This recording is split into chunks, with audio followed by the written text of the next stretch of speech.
We have a lot to cover today, and it should be very interesting to see how we can collaborate for grant funding and on larger projects with other institutions in our state or within our region. So I would like to start by welcoming Gregor Trinkus-Randall of the Massachusetts Board of Library Commissioners and Kari Mai Tari, who is the Town Clerk for Westford, Massachusetts.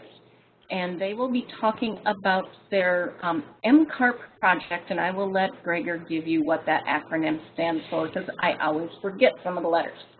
So Gregor Trinkus-Randall is the Preservation Specialist at the Massachusetts Board of Library Commissioners, where he is responsible for implementing the statewide preservation program. He is a member of the Academy of Certified Archivists, is a former president of the New England Archivists, and also former president of the Society of American Archivists. He was elected a fellow of SAA in 2006.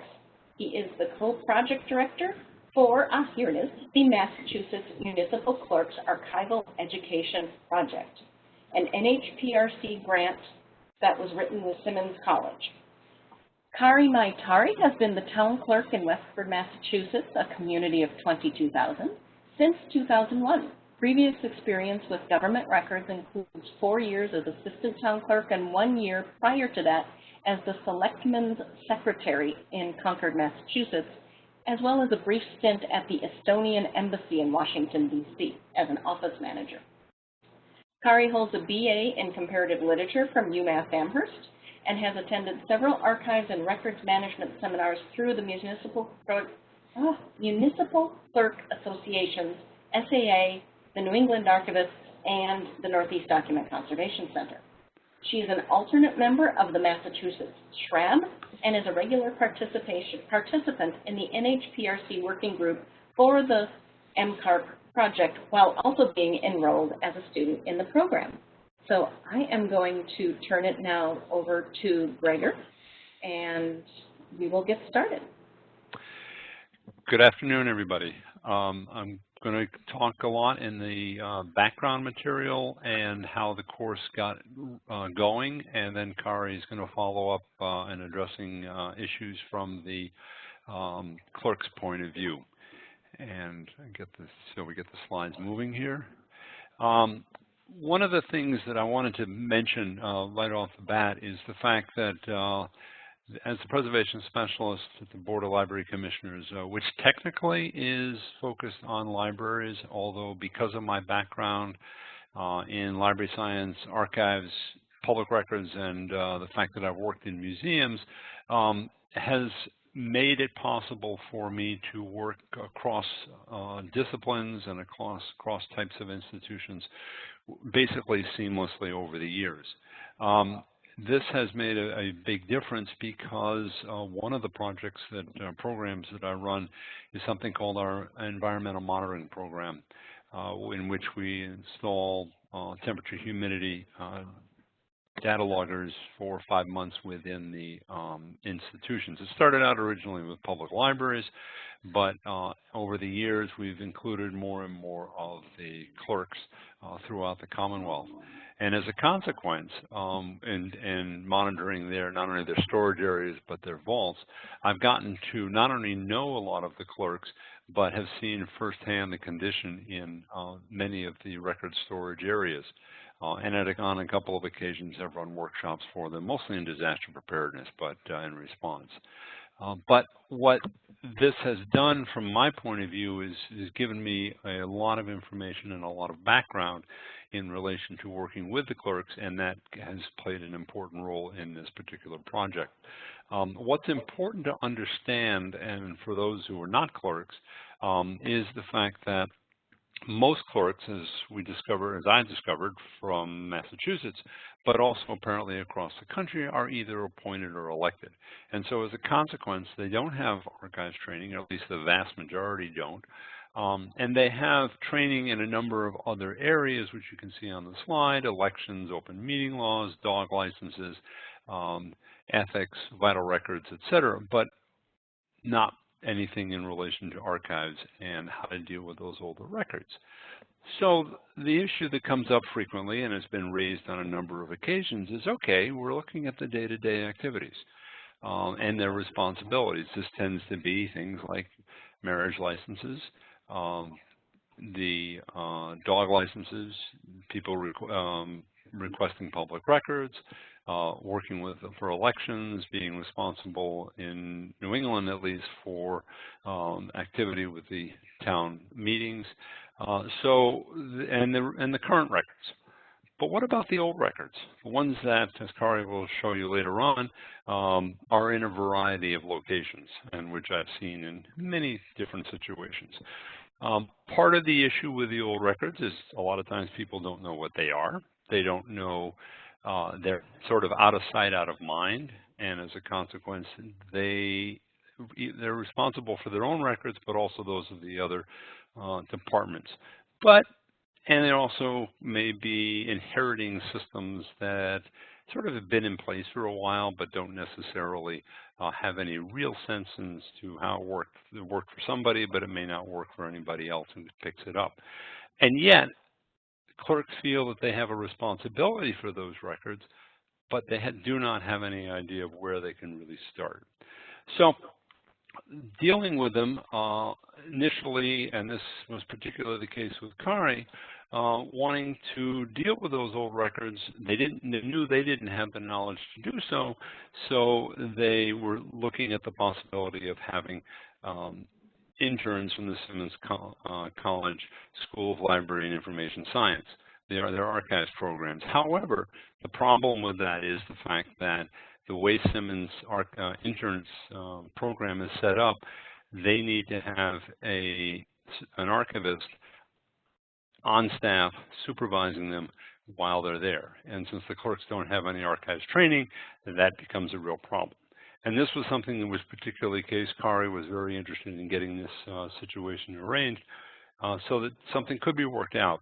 So we had a number of discussions, and we finally decided, well, let's go find out what could happen if we went in and talked to the people at Simmons about these. So a meeting was set up, and what came out of the meeting was the fact that this was something that, number one, they weren't willing to change their policy on interns, but the more we discussed the problem, the more it became obvious that this was not just a single one-shot deal, but this was a problem that we were facing across the Commonwealth. And at that point also, we didn't realize it, but pretty much across the country. And is there something that we could do maybe on a larger scale? And this is where the advantage of having them as archives faculty could play a significant role in what we were planning to do, or at least thinking about doing. Is this a possibility of creating something that could work on the long term for the municipal clerks across the board in relation to archives principles? And can this then work as we move along on a national level? So the first discussion was, okay, after we had decided, well, maybe this is a possibility, who needed to be involved? Well, we obviously had the Simmons College Archives faculty. I was involved from the Board of Library Commissioners, and Kari, and we brought in a couple of other clerks as well into the discussion. But we also brought in the State Archives, Supervisor of Public Records. So we started thinking about what was going on for funding, and then developing an out-of-state advisory board as things evolved. But obviously, funding was going to be really important. So we contacted NHPRC to see if if they would be interested in funding such a project, and if so, what we needed to do. Having written lots of grants, we figured that was going to be relatively straightforward. However, we discovered that there was no category into which we could apply, even though they were really interested in the project. They thought this was exactly the kind of thing that they really wanted to fund. So we brought people together, but the other comment was from NHPRC was that, well, you don't have a category, but wait a minute, the commission is going to be meeting shortly. We'll see what can be done because we think this really has a great deal of potential. And a couple of, about a month or so later, I got a call from NHPRC, and they said, yes, we do now have a category. The commission was very interested in the project, and they created a category so that you now can apply. We brought together a number of us, particularly Jeanette Bastian from the Archives faculty at Simmons, and myself as the two co-project directors, but a number of people also were involved in reviewing and editing the proposal as it was put together. The object was, and so you see we're already looking at a number of different areas where we're collaborating. The idea was to put together a 2-year course, an introductory course on basic archival principles, and then an advanced course, which at the time we weren't sure about, but we decided as things evolved that this would be focused specifically on electronic records. The object as we proposed it would be that the first year would be spent figuring out the curriculum, particularly for the first year, and how we were going to organize this into modules. We figured right from the beginning that this would be essentially an online course because people are all over the state, and then we would offer that course, tweak it if necessary, and then move on and towards offer it again what would be the 3rd year, and then offer the advanced course in the 3rd year. This was particularly when we were focusing with electronic records. So for a lot of reasons, but particularly for fiscal reasons, it was far easier for Simmons to be the recipient of the grant, and then I also serve as the co-project director. We had determined that most of the course would be online, and we were awarded a grant in September of 2013. I think one of the best decisions that was made early on was the hiring of an instructional design faculty member, initially who was from Simmons but is now at Harvard, because he is used to working with the Moodle software, but also what the concepts are and needed for putting together a course for adult learners. And this was really important. Yes, we could have accomplished it, but having him there to work with us and for us to bounce ideas off of and for him to make suggestions as to how we were going to put the course together was really very important as it went together. So the core group, and Kari mentioned, or Danya mentioned that Kari is one of the people, that we meet on a weekly basis, and it consists of 4 Simmons College faculty, although one has left and he's now comes in on GoToMeeting each week from Puerto Rico, where he's now on the faculty. Myself, the electronics records archivist from the Massachusetts Archives, and initially it was 2 municipal clerks. We now have 2 clerks and one who was a clerk, but has moved up in the municipal hierarchy. When we've been working on particular areas of where we need expertise, we have brought in other faculty or other discussion people who could provide the expertise that we needed at those particular points. Early on, we knew we needed to have somebody who could sort of keep all of us in line. So there was a student who was hired, and then starting in the 3rd year, we had a second student, and I'll get into the reason for that a little bit later on. We also had initially a larger partner group, which was people within state, the executive director of the state archives, the supervisor of public records, as 2 of the people of importance. And then we also had an advisory committee from out of state, from Connecticut and Nashua, New Hampshire, who were then able to come to meetings on a couple of occasions and provide input as to what we were doing and how it was going to roll out. And this was particularly important in the first year as we were putting together the first year course. It was very definitely a collaborative course and needed to have everybody's input as we moved along. All right. Let's try that. Okay. Each group brought something to the table. The Simmons College faculty brought their experience in teaching archives, and they were adults. The clerks brought their knowledge of the day-to-day activities in the trenches, what was going on, what was practical, what needed to be from their point of view, and this has been absolutely crucial to the success of the program. I had worked with the clerks across the Commonwealth, as well as not only being an archivist, I had done a lot of teaching on my own. The archive staff brought their knowledge of the state laws, the electronic records, and the records retention schedule.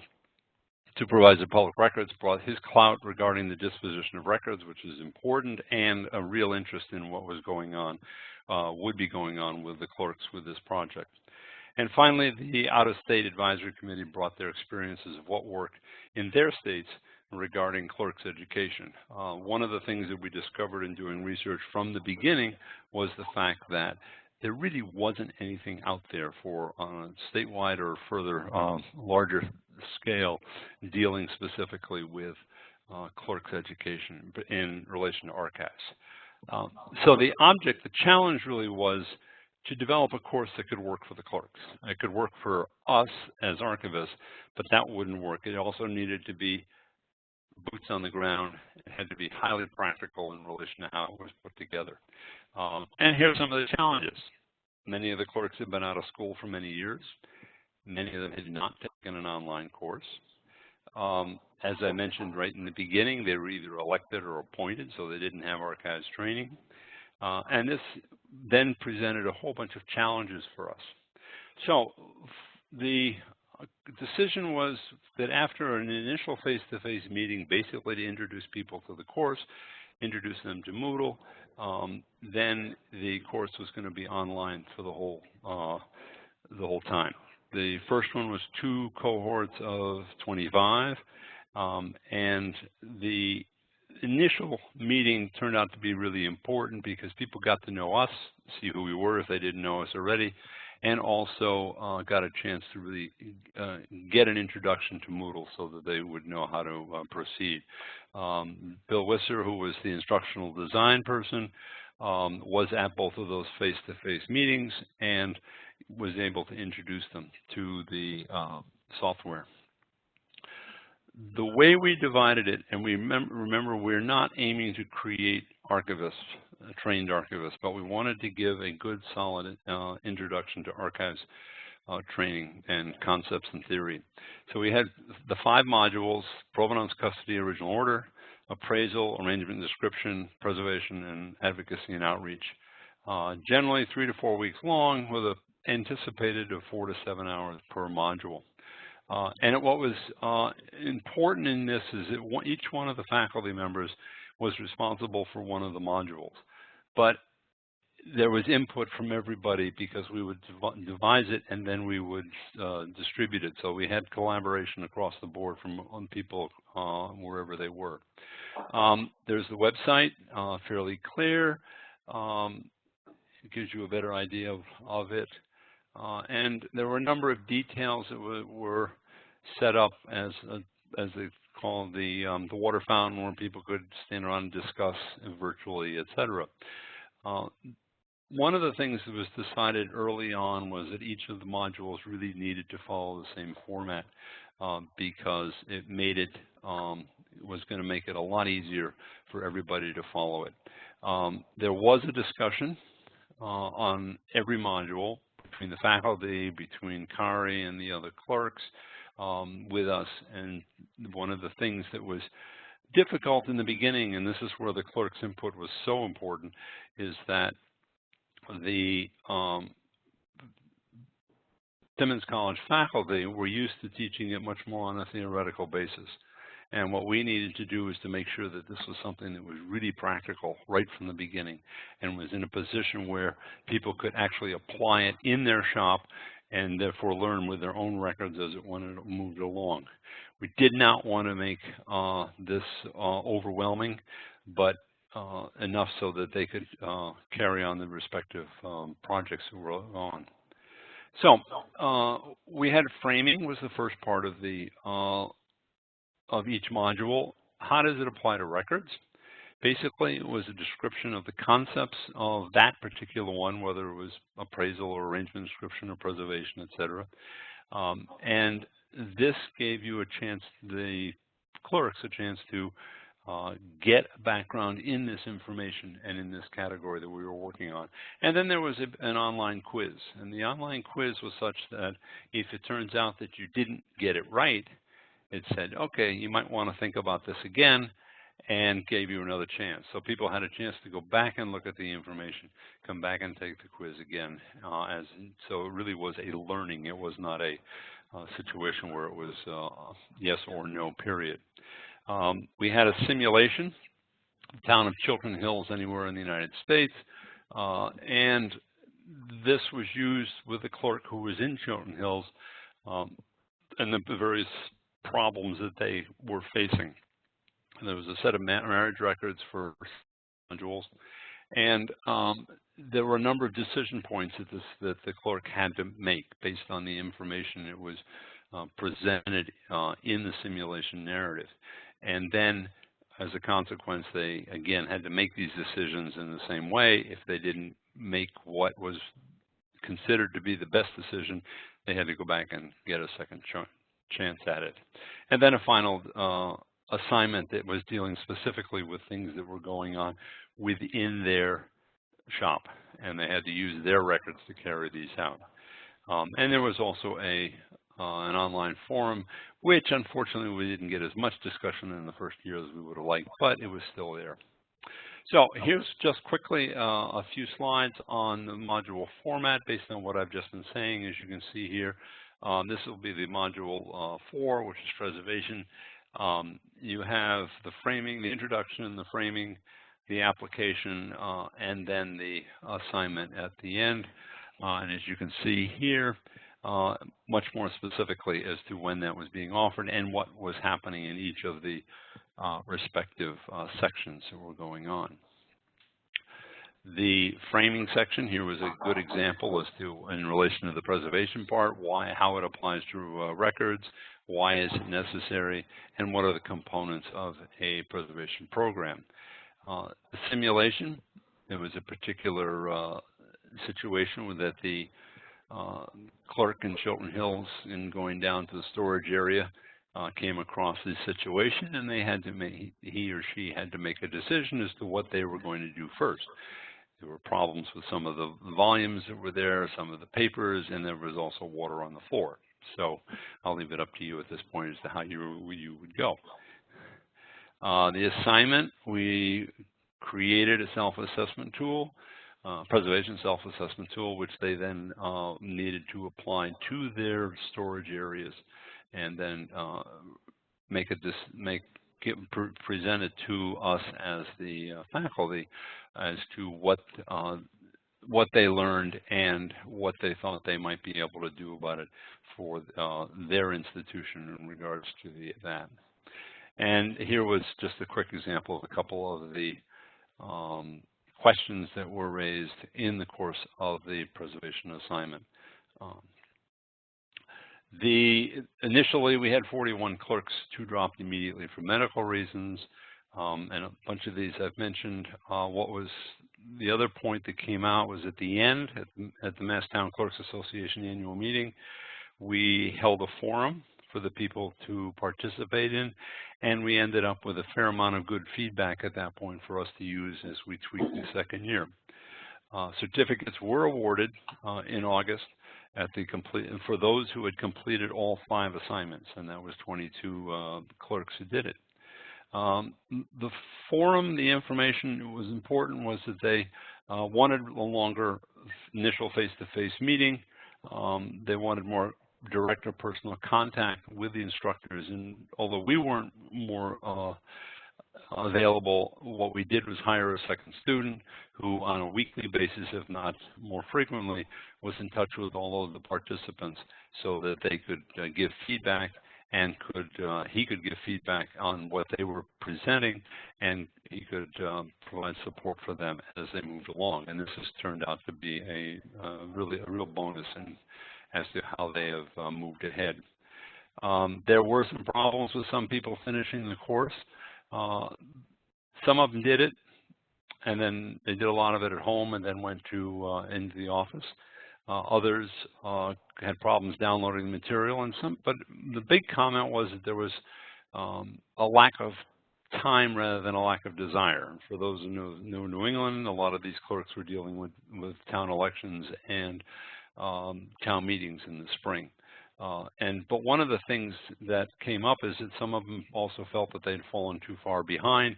And at the forum, one of the things that they discovered was the fact that they weren't the only ones, and a bunch of those people who were behind actually caught up over the summer months and were able to complete the course.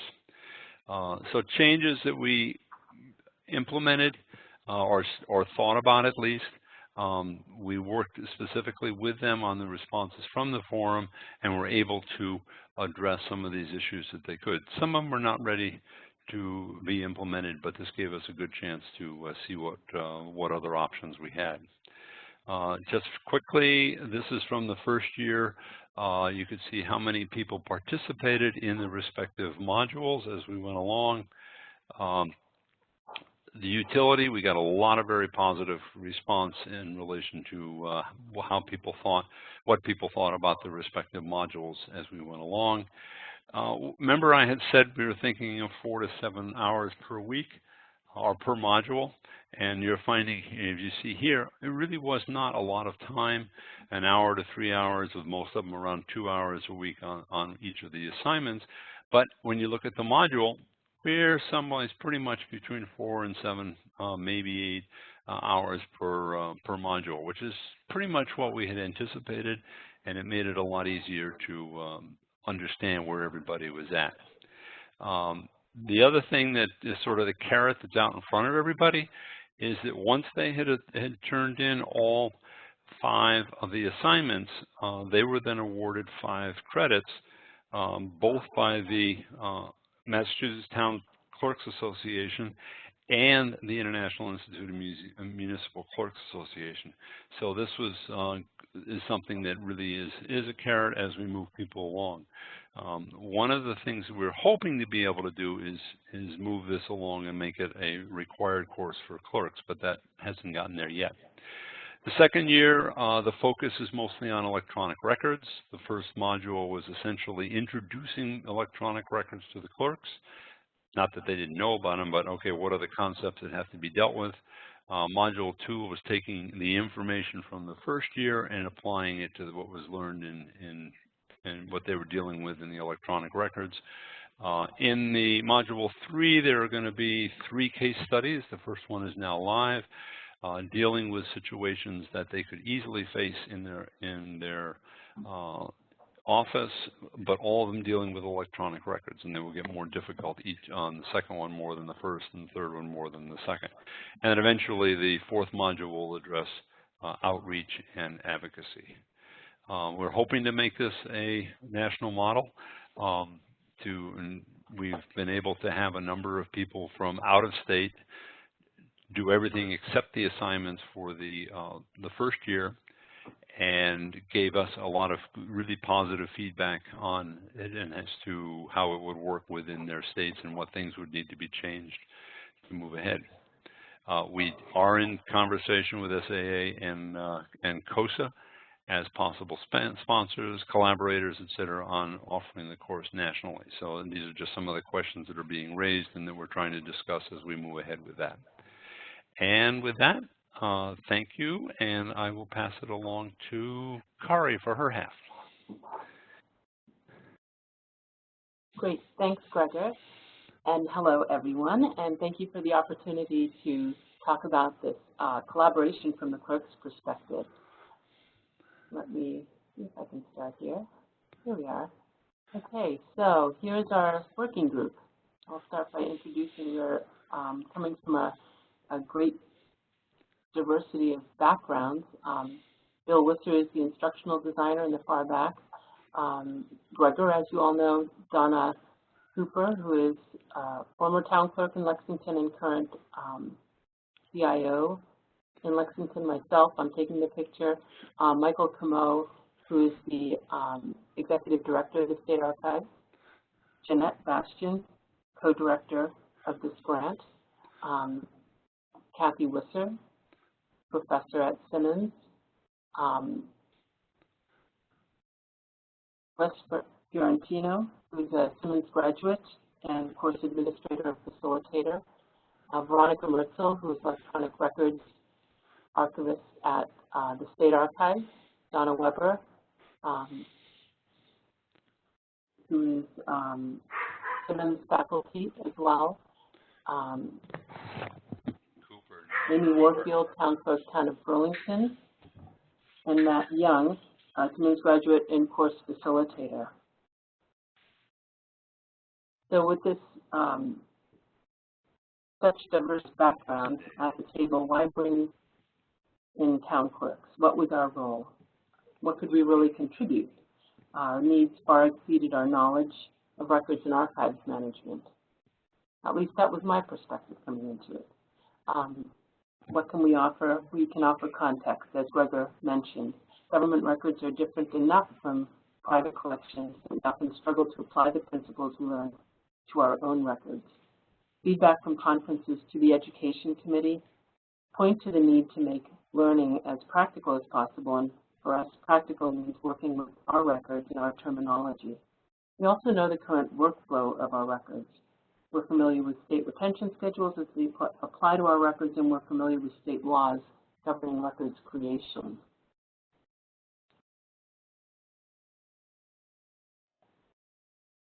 Our direct experience also allows us to provide a realistic time frame for completing modules based on our cyclical obligations from census to elections management, and to make sure that lessons take into account the diversity of our offices based on population and budgets and whether elected or appointed, and also to explain the general extent of archives management training readily available to clerks and the roles that vendors can often play in addressing our archives preservation and conservation challenges, for better or for worse.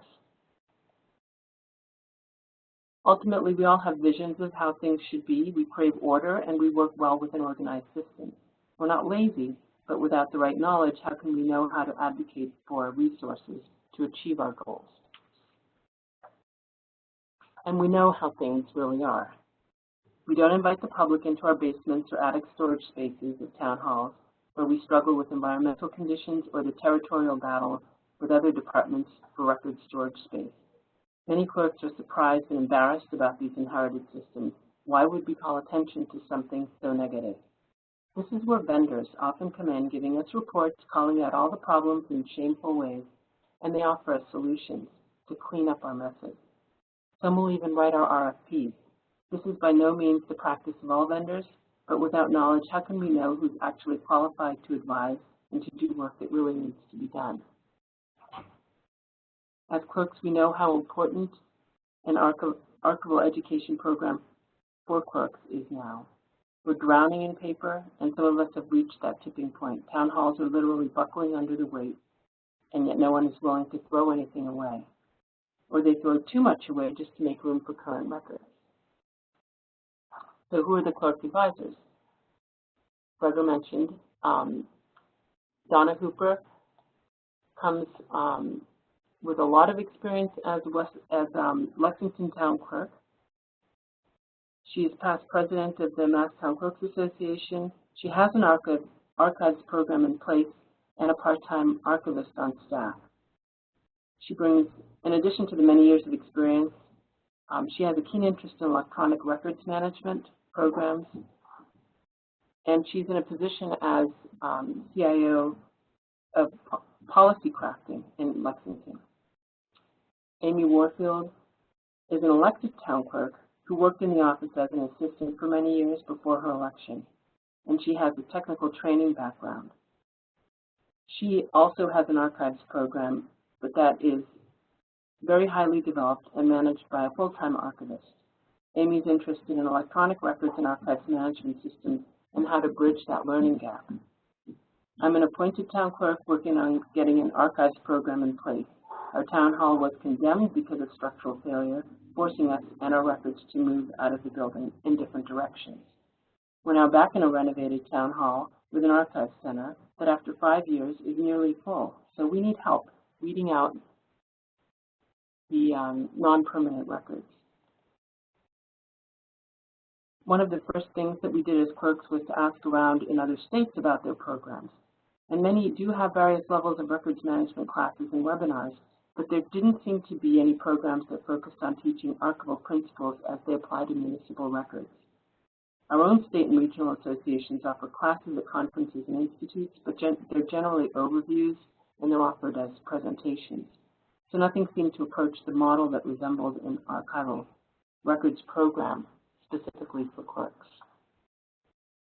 So what did we actually bring to this collaboration? We brought examples to show why something would or wouldn't work, because we are in the trenches. This is what we do. Our common goal was to deliver archival principles in a ready-to-use context. We provided our records and input, and we reviewed the course content. And as a student of the program, I contributed to discussion online through the forums and reached out to clerks for feedback on expectations and issues.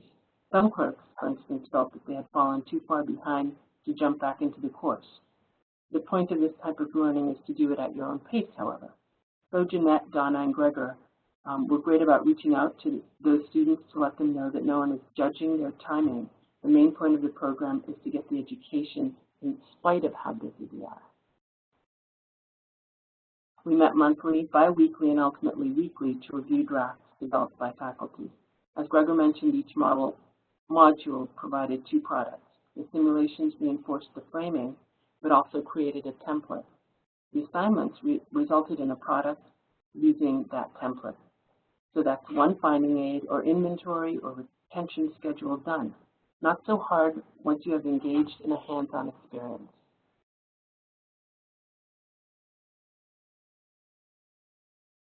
And the challenges that we faced in developing the module was finding the right collection of records to work with.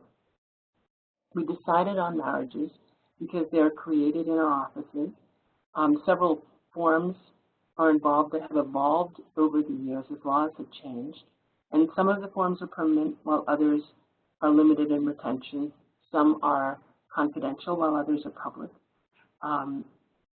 And so we actually used Lexington's and Westford's records, and we redacted confidential information and replaced, towns with the Chiltern Hills name. So we were coming to terms. Another challenge was coming to terms with the very basic concepts that we had to learn in order to be able to bring our ideas to the table. We didn't know what to call the things that we needed. That's been our problem all along. So Gregor was a great interpreter. He has spent a lot of time with clerks through his data logger programs and at clerk conferences. So he was able to frame what we were talking about in an archival context. We also realized that it would be more beneficial as the modules developed further to let clerks choose their own collections for some modules rather than using marriage records through all the modules. We did come back to the marriage records for arrangement and description module to create a finding aid of the collection that had been inventoried. This also showed that it's okay to have a partially processed collection that you come back to. You don't have to take that one big bite and do everything at one time.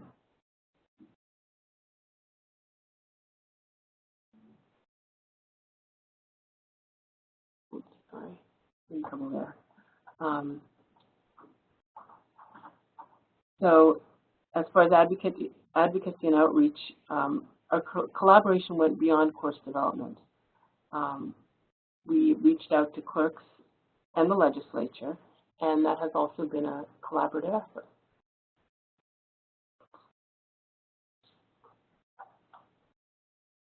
And what have we learned? A lot.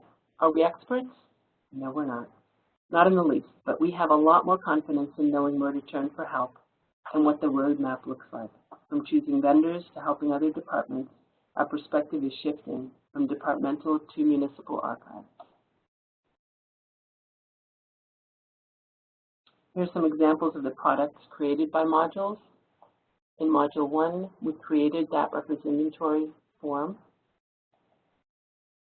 Module 2, Appraisal, we created a records retention schedule based on the actual records we have in our office combined with the state retention schedule. So we learned how to use the state retention schedule as a guideline. In Module 3, Arrangement and Description, we created a basic finding aid, a useful tool for more involved collections, but also it helps us frame responses to things like public records requests. In Module 4, Preservation, we created a preservation self-assessment, which is helping us to recognize and prioritize and advocate for improvements in our record storage area. And in Advocacy and Outreach, we created an outreach plan, which helps us learn how to make advocates out of all of our user groups, from our coworkers to the public.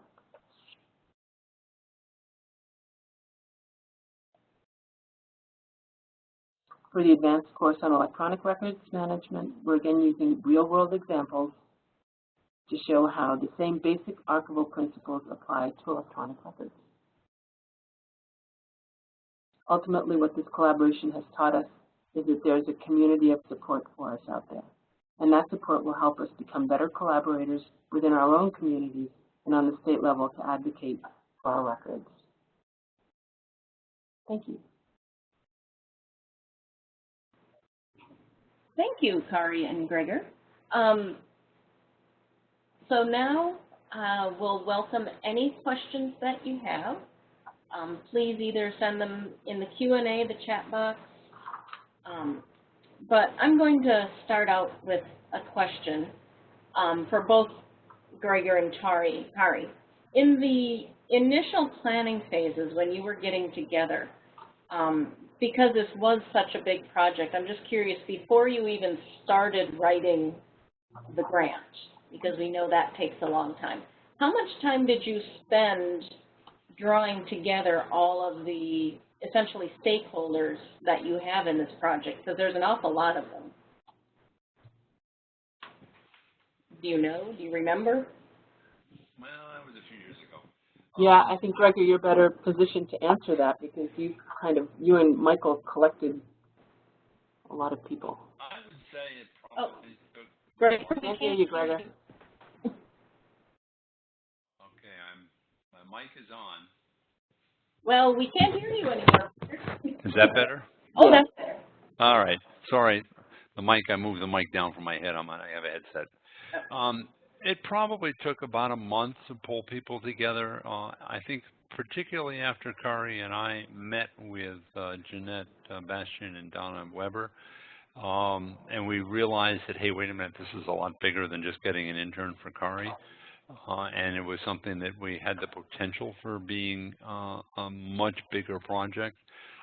Then it was a question, and I think Kari's right. I mean, because I knew these other people, I was in the position to be able to pull them together and get them into the discussion. So I would say, knowing everybody's busy schedules, part of it's also the issue of just, okay, well, when could we actually get together and discuss this and then figure out where we're going to go. But I'd say it's probably about a month from when we first met until we started meeting again as a larger group. Okay. Another question is, now that the project has been underway, I don't think it's been completed yet, correct? Correct. But now that you're underway, are you seeing that there is more active support, not necessarily within the faculty of the program, but is there more support from the state archives now for the local town clerks? Are there stronger relationships now? Well, let me go back a little bit, because then, Kari, you can add or correct me if I'm wrong, but my understanding from working with Michael Como is that particularly back in the 90s and the early 2000s, there was actually a fair amount of activity between the state archives and the clerks. They were offering educational programs, and they had somebody who was dedicated to working with, essentially dedicated to working with the clerks in the field. However, budget cuts, et cetera, have really sort of eliminated most of that, or almost all of that. So I think that as this project evolved, I think there was definitely became more and more of a support, because the people at the State Archives started to realize that this was a great opportunity to achieve what they really wanted to achieve, but we're not in a position to do so. And which is why I think we've had as much collaboration with the State Archives in this project. And Michael Como's been involved as one of the partners right from the beginning, and as Kari mentioned, Veronica Martzel is very much involved in the second year, the curriculum for the second year. Yeah, I think that a door has definitely opened a lot wider as far as communication back and forth, where we have gone to the State Archives for permission to destroy records, and so there's a sort of document flow that's happened. We haven't had the level of communication that we have now, because we didn't realize how they could help us, and they didn't realize what we didn't understand. So through discussions on the forums and subsequently at conferences, now there's a lot more confidence, I would say, on the part of clerks about asking questions and not feeling stupid that we haven't solved the problem because we're in the position, therefore we should know. So I think one thing I can also add, and this is something that is, I would say, only in the embryonic stages, and we'll see what happens over time, but in Massachusetts anyway, for communities that have a population of under 10,000, their library director is not required to have a master's in library science, but must take a series of 4 basic skills courses over the first 5 years of being in that position. This has raised the possibility, or at least the discussion, of making this course, assuming that we get full support to be able to continue it, a requirement within the first 4 years for new clerks, and then the ability to be able to offer to anybody, any of the clerks who want to take it. And Amy Warfield, one of the clerks, also made the comment at one point that there's a sort of also an incentive for others who are current clerks to take it, because it's a great way to get CE credits. And what we're hearing from clerks who have taken the class is, why wouldn't it be required? This can only benefit us. One of the things that I can add to what Kari said, and this has come through this year, I mean, for those who know clerks, this is a very busy year, and Kari was didn't really get into that, but there's a presidential primary election, there are all the town elections, town meetings, and as we move along, eventually there'll be preparation for the presidential election in the fall. So one of the things that we've really been very conscious of with the clerks, even though there's direct support for each of the modules during a certain time frame, the aim has been to say, hey, we know you're really busy this year, and so that it's not you finish on the module closes at a certain point. Once the module is open, it's open all along. There just isn't necessarily the direct support for that module after the time frame. But the aim is to make it as easy as possible for people to complete it. Great. I have one more question, and I didn't write it down, and it's now gone right out of my head. And I'm looking to see if we have any other questions, and I don't see any. But Danya, there's one in the Q&A. Maybe it's not showing up for you. Did I miss it? It's from Tracy. Oh, there it is. Sorry. There were so many things in there. We do have a question, and Tracy would like to know, have you talked with IIMC, and I'm guessing that's the International Municipal Clerks, to make it part of their curriculum? Kari, I'll let you answer that one. No, they offer credit. You know, they have reviewed the program, so they offer credit for it, but it's not part of their formal curriculum. It is another option. It is, and absolutely, it's a great option. Collaboration, I love it. Thank you, Tracy. That's a great idea. Yeah. So if I missed any of your other questions, the slides will be available after the webinar on the CoSA website under the monthly webinars section. So if anybody has any questions, I know Kari and Gregor's contact information were both in there. So please feel free to pepper them with questions. Absolutely. Because maybe we can get some national collaborations going rather than just statewide. Wouldn't that be fun? That would be great. We all need it. Yeah, exactly. One of the things I wanted to pass on that, because I was on the conference calls with the people from out of state, and we had people from Idaho, Oklahoma, New Jersey, and New York who were taking the course minus the actual assignments at the end. And the discussion that we had on there were a couple of conference calls, but the second one was after people had had a chance to essentially take the course. There are a number of issues that are getting raised in relation to, okay, how can we offer this out of state, because it has it's a dynamic website at the moment in relation to, as I said, how they take the quizzes and things like that. That was one of the things that came across as pretty much a requirement from the point of view of those people who took it from out of state, because they felt that just a flat website was nothing. It was good, but it wasn't going to have the dynamism and the intrigue. It's not the wrong word. Interest of the people. Yeah, well, the intrigue too. The interest is keeping the interest of the people that, especially since they had a chance to say, oh, well, I blew that answer, let me go back and see why I blew it, sort of thing, and giving people a better chance to learn it. So that was something that came through pretty loud and clear.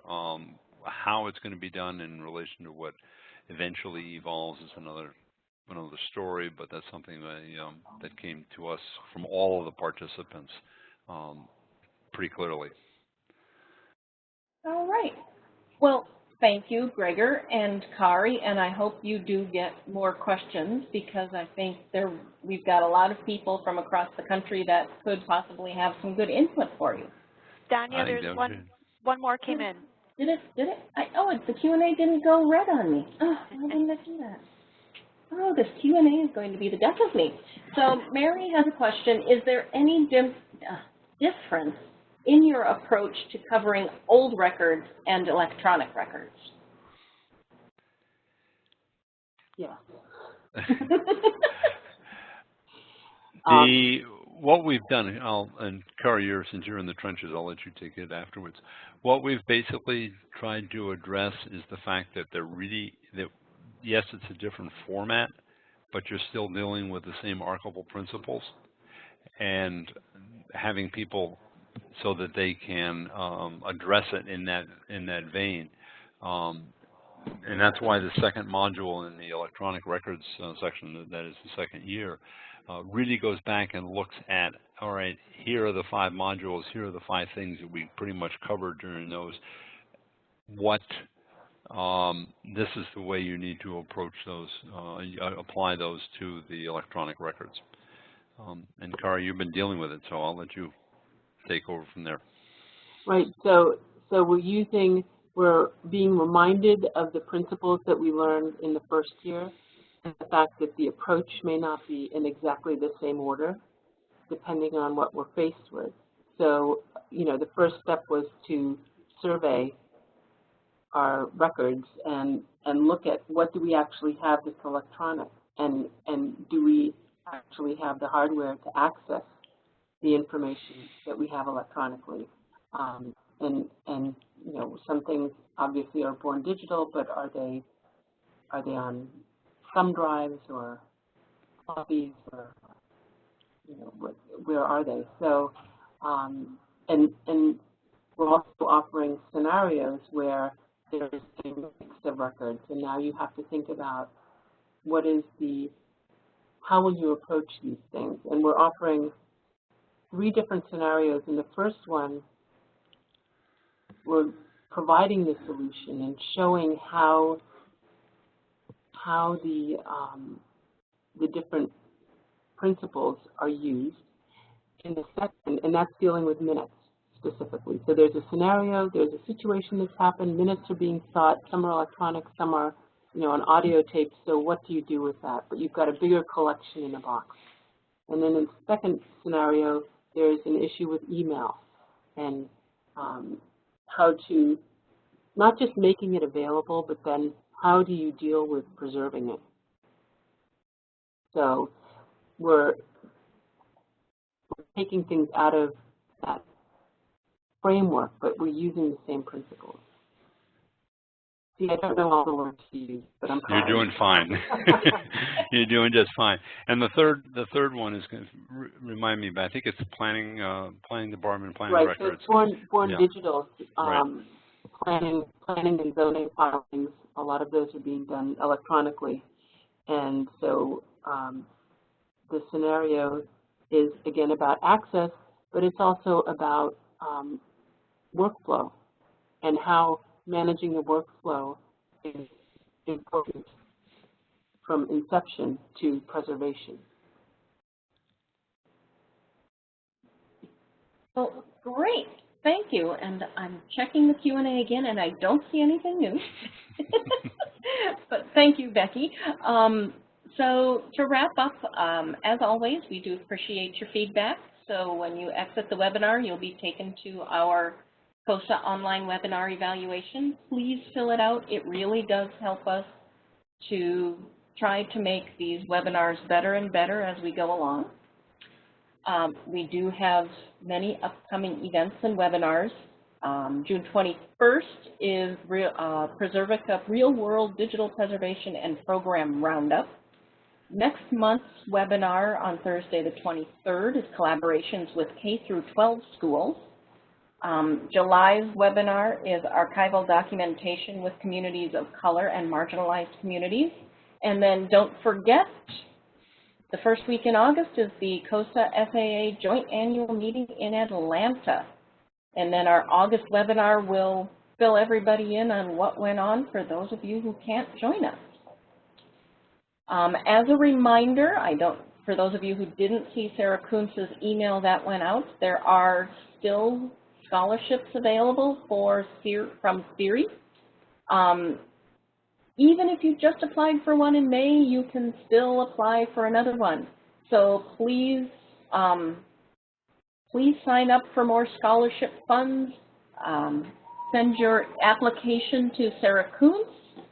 And please remember that CERI scholarships are not available for SAA or NAGARA meetings, but they are for any available workshops. And then also there are some workshops that are eligible for the CERI scholarship money through AIIM. So please take a look. And if you want to do an AIIM course, please send your application to Sarah Grimm. And finally, it won't advance. It's being, there we go. We want to, of course, thank our corporate sponsors. We couldn't do what we do without them. And then always please remember to stay connected and informed. There's our CoSA website, Facebook, our blog, and of course Twitter, because where would we be without social media? So thank you all very much for joining us today. I know I learned a lot, and I hope all of you did too, and we will see you again in June. Thank you very much.